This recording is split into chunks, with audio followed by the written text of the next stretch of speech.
अस्सलामुअलैकुम व्यूअर्स, कैसे हैं आप सब। उम्मीद है आप खैरियत से होंगे। मैं शामिर और मैं आपको इस वीडियो में इंग्लिश के बेसिक वर्ड्स विल और वुड का यूज़ सिखाऊंगा। और इससे पहले आप सबसे रिक्वेस्ट है कि आप मेरे चैनल को लाइक और सब्सक्राइब ज़रूर कीजिए ताकि आपको हर आने वाली वीडियो आसानी मैसर हो सके। तो अपने लेक्चर की तरफ बढ़ते हैं। व्यूअर्स, जैसा कि आपने इंग्लिश उम्मीद आपने पढ़ रखी होगी और उसमें बेसिक वर्ड्स विल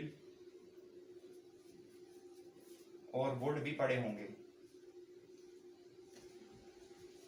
लेकिन कुछ स्टूडेंट्स जो होते हैं वो इन दोनों के यूज़ में कंफ्यूज हो जाते हैं। तो आज मैं आपको उनको नहायत ही कंसेप्ट के साथ और आसानी के साथ आपको इनका रूल समझाऊंगा कि इनको कहाँ पे लागू करना है और कैसे इनको यूज़ करते हैं। तो विल को भी छोड़ देते हैं, पहले वुड की तरफ आते हैं।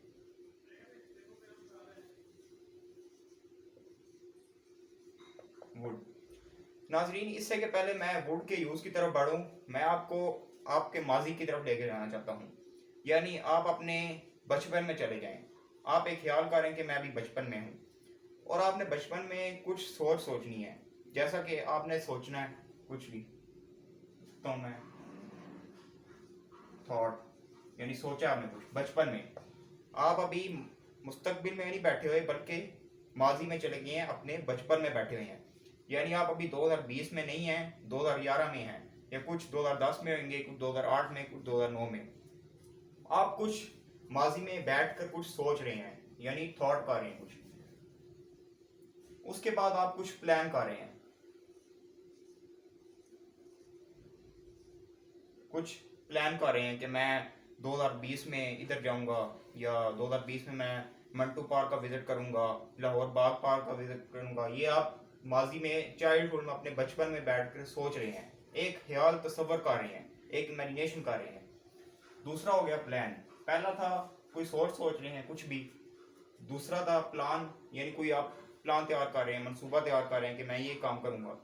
तीसरा है आप कुछ कह रहे हैं, किसी को ऑर्डर दे रहे हैं बचपन में कि मैं मुस्तकबिल में इसको ये ऑर्डर करूंगा कि ये काम करे। इसे कहते हैं सेड। कोई ऑर्डर का आपने काम कहा, किसी को कोई ऑर्डर किया। और चौथा काम आप कर रहे हैं डिसाइड। आप डिसाइड कर रहे हैं कि मैं माजी में माजी में कुछ डिसाइड कर रहे हैं कि मैं मुस्तकबिल में डॉक्टर बनूंगा, इंजीनियर बनूंगा, या कुछ भी बनूंगा। आप अपना एक सोच रहे हैं सिर्फ। तो नाजरीन व्यूअर्स, इन चार चीज़ों में से अगर आप कुछ कर रहे हैं अपने माजी में लेकिन मुस्तकबिल में उसको अंजाम देना है, तो आप वहाँ पे वुड यूज़ करेंगे। आप वहाँ पे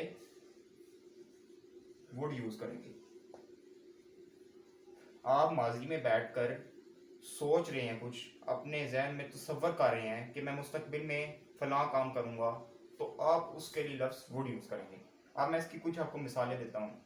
जैसे थॉट, अगर आप कुछ सोच रहे हैं, वैसे ही कुछ भी सोच रहे हैं, आई थॉट दैट लगाना है, आई वुड। कुछ सोच आप यहाँ पे कुछ भी आगे लिख सकते हैं। आई वुड बिकम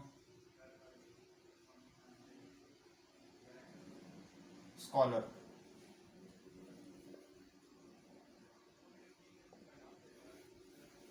आप माजी में बैठकर ये सोच रहे हैं कि मैं मुस्तकबिल में एक इस्लामिक स्कॉलर बनूंगा। तो आप इसको अगर इंग्लिश में ट्रांसलेट करना चाहें तो इसमें वुड आएगा, क्योंकि आप माजी में बैठकर मुस्तकबिल का सोच रहे हैं। और ये भी याद रखिए कि वुड में हमेशा सेकंड फॉर्म यूज होती है। ये थॉट है जो, ये सेकंड फॉर्म है। ये किसकी सेकंड फॉर्म है? थिंक की। विल और वुड में बेसिक फर्क यही है कि विल में फर्स्ट फॉर्म यूज होती है और वुड में सेकंड फॉर्म। उसकी रीजन ये है कि वुड जो है वो विल की ही सेकंड फॉर्म है। विल फर्स्ट फॉर्म है, वुड उसकी सेकंड फॉर्म है। लिहाजा वुड जहाँ पे यूज होएगा वहां पे सेकंड फॉर्म यूज होएगी, फर्स्ट फॉर्म यूज नहीं होगी। ये विल और वुड में बेसिक फर्क है। अब आगे आगे प्लान। आप कुछ प्लान कर रहे हैं, दैट आई। आप देखें यहाँ पे मैंने फर्स्ट फॉर्म लिखी है, जबकि मैंने आपको बताया कि वुड में फर्स्ट फॉर्म यूज नहीं होती, सेकंड फॉर्म यूज होती है। I plan that I would, यहाँ पे सेकंड फॉर्म है, यहाँ पे वुड आया है। अगर यहाँ पे फर्स्ट फॉर्म रहेगी तो यहाँ पे विल आएगा। I would go to park. मैंने ये माजी में सोच के तय किया है, मनसूबा तैयार किया है कि मैं मुस्तकबिल में पार्क में जाऊंगा। ये सिर्फ एक इमेजिनेशन है, आपने पक्का नहीं जाना, यानी एक 100% श्योरिटी नहीं है कि आप जाएंगे, लेकिन आप एक इमेजिनेशन कर रहे हैं, अपने जहन में सोच रहे हैं कि मैं माजी में फलां पार्क जाऊंगा। तो यहाँ पे आप लफ्ज़ वुड यूज़ करेंगे क्योंकि आप इमेजिनेशन कर रहे हैं। और चूंकि मैंने आपको पहले बताया है कि वुड के साथ हमेशा सेकंड फॉर्म आती है, फर्स्ट फॉर्म नहीं आती। फर्स्ट फॉर्म विल के साथ आती है सिर्फ। तो इसलिए आई प्लान आएगा that I would go to park. Next की तरफ बढ़ते हैं। आई सेड, मैंने माजी में अपने बचपन में किसी को ऑर्डर किया है, किसी को कुछ कहा है, लेकिन वो अंजाम मुस्तकबिल में होएगा, मैं सिर्फ तसव्वुर कर रहा हूँ। आई सेड,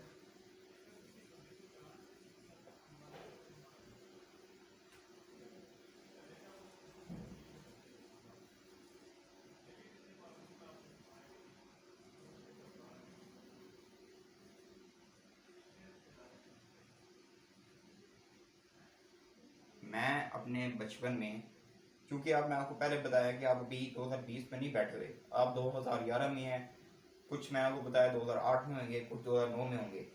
आप 2008, 2009, 2011 में बैठ कर ये तसव्वुर कर रहे हैं, अपने जहन में सिर्फ ख्याल कर रहे हैं कि मैं फ़लाँ बंदे को मुस्तकबिल में ये कहूँगा कि वो ये जॉब छोड़ दे।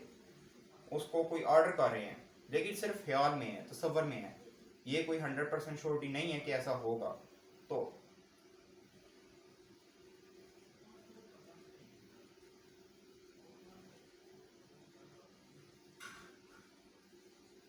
सॉरी, यहाँ पे वुड भी आएगा, लेकिन ये श्योरिटी नहीं है कि ऐसा होगा, तो यहाँ पे वुड आएगा। I said that you would have to resign, कि आपको नौकरी छोड़नी पड़ेगी, आपको रेजिग्नेशन लेटर देना पड़ेगा। ये आप अपने बचपन में ख्याल कर रहे हैं कि मैं मुस्तकबिल में फ़लाँ बंदे को कहूँगा कि तुम नौकरी छोड़ दो, तो इसके लिए आप लफ्ज़ वुड यूज़ करेंगे। देखें यहाँ पे सेड मैन लगाया है, इसकी वजह मैं आपको पहले बता चुका हूँ कि वुड जो है, वुड के साथ हमेशा सेकंड फॉर्म आती है।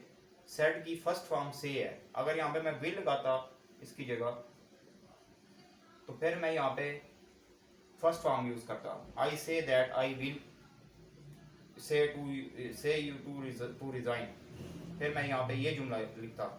लेकिन चूंकि मैंने यहाँ पे वुड लगाया है, इसलिए यहाँ पे मैं सेकंड फॉर्म यूज कर रहा हूँ, I said that you would have to resign. अब लास्ट जुमले की तरफ बढ़ते हैं। डिसाइड।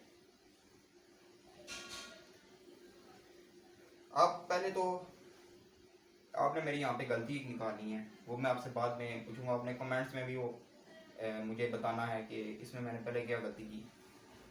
आई डिसाइड दैट, मैंने फैसला कर लिया।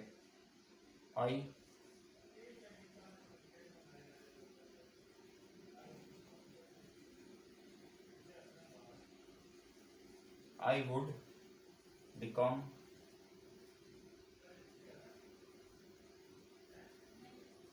An engineer.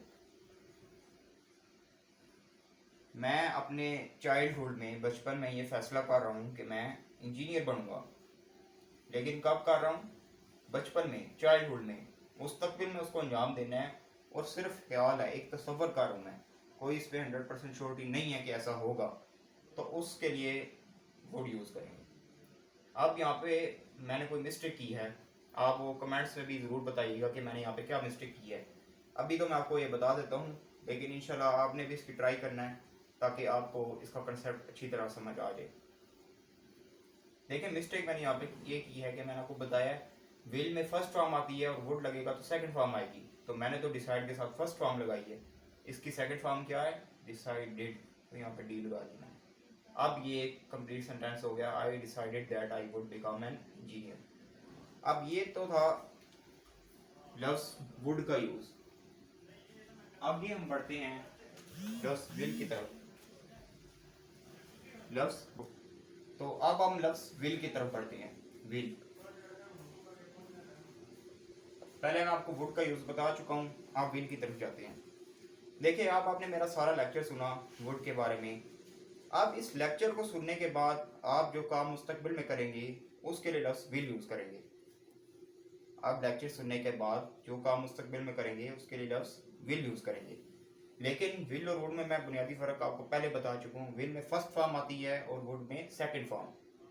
तो जैसा कि आपने मेरा लेक्चर सुना, आप खुद ही से सेंटेंस बनाएंगे। कमेंट्स पे भी मुझे वो सेंटेंस बना के बताइएगा ताकि मुझे श्योरिटी हो सके कि आपको एक कंसेप्ट समझ आया या नहीं। मैं एक एग्जांपल लेता हूँ।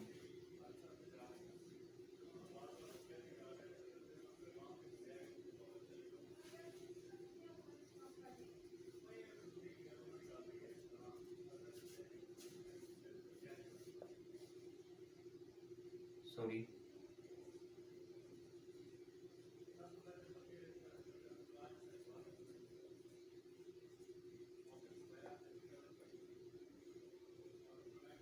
Will, I will take exam tomorrow, मैं कल इम्तहान लूंगा। अब मैं ये अभी 2020 में बैठकर कह रहा हूँ कि मैं कल इम्तहान लूंगा। मुस्तकबिल में बैठकर ही मुस्तकबिल की सोच रहा हूँ, तो इसके लिए लफ्ज विल यूज होगा। I will take exam tomorrow. तो देखें अब टेकन ही यहाँ पे मैंने लिखा, उसकी वजह मैं आपको बता चुका हूँ कि विल के साथ फर्स्ट फॉर्म आती है। हालांकि अगर यहाँ पे मैं वुड लिखता, यहाँ पे अगर मैं वुड कर दूँ तो यहाँ पे मुझे टेकन लिखना पड़ेगा और यहाँ पे मुझे वुड लिखना पड़ेगा। अगर मैं ये बचपन में सोच रहा हूँ, एक ख्याल कर रहा हूँ, मैं करूँगा नहीं, ये ख्याल है, सिर्फ एक इमेजिनेशन है, इसकी श्योरिटी नहीं है कि होगा, तो मैं वुड लगाऊंगा और साथ सेकंड फॉर्म लगाऊंगा। लेकिन अगर मैं मुस्तकबिल में सोच रहा हूँ कि मैं कल काम करूँगा, मैं इसके लिए पुरअज़म हूँ, तो मैं फिर विल यूज़ करूँगा और साथ फर्स्ट फॉर्म यूज़ करूँगा।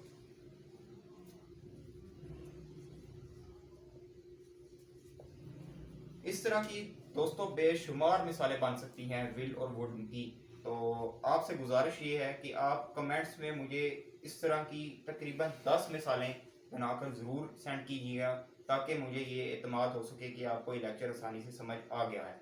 और अगर आपका इससे रिलेटेड कोई भी क्वेश्चन है तो आप मुझे कमेंट में बता सकते हैं। इंशाअल्लाह जल्द अज जल्द मैं उसका जवाब भी दूंगा।